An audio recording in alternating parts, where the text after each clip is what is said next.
Shut up and sit down. Did I not tell you Andy North is right? He's everything I said he was. I can now see why he's like your third favorite thing in Madison of all time. That makes sense. And probably should move up on yours. Well, he doesn't necessarily think Joe Thomas is the best thing ever, by the way. I don't know if he's better than a farmer's market.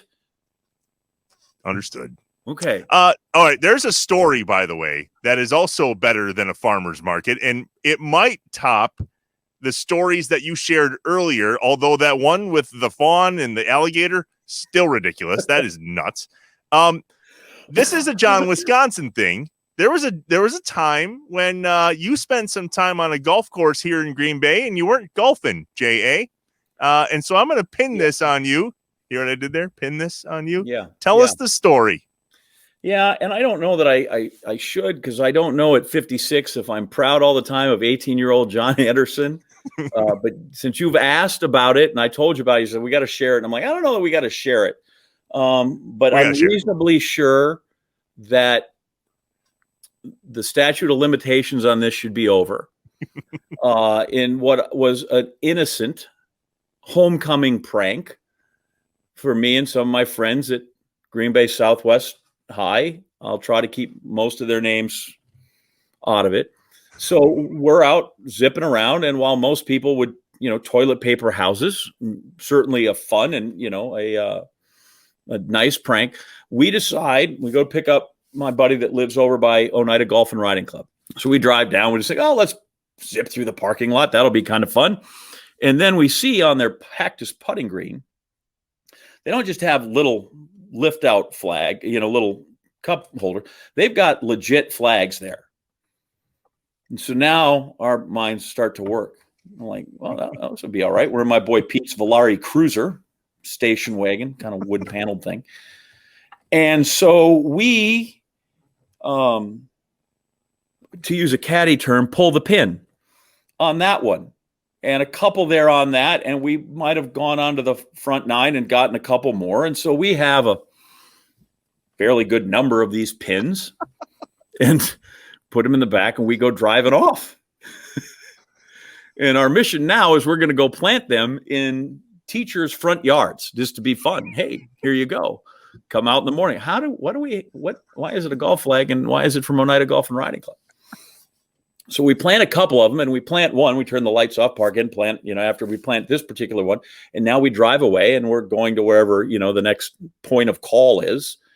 And all of a sudden we see a squad car behind us, but we don't think anything of it. We're driving. We haven't been drinking. We're just going, and we make a right turn, and the cop makes a right turn with us. And we're like, okay, well, now that's unusual.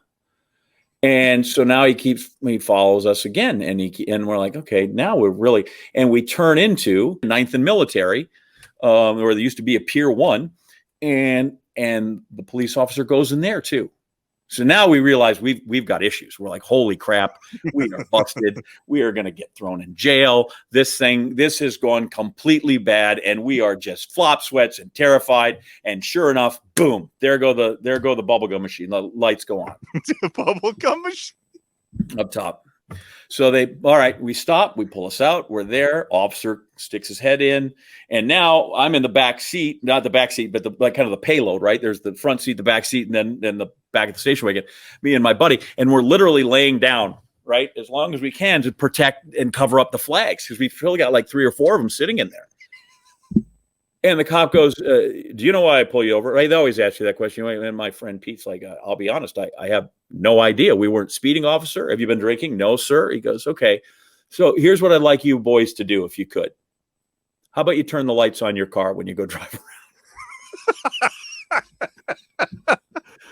So we turned the lights on, and we moved, and we got back to Oneida, and we put those couple of 3 flags back, and we drove off. And honestly, between this group of 4 or 5 guys, it had never been spoken about since amongst any other people until I told you, and then you forced me to tell America's public. So we did that. We planned, we gave 3 or 4 back, and we may have planted 3, 4, or 5 in some teachers' yards. And so if you wonder where that came from, Jenny Jagir, that was us. Sorry.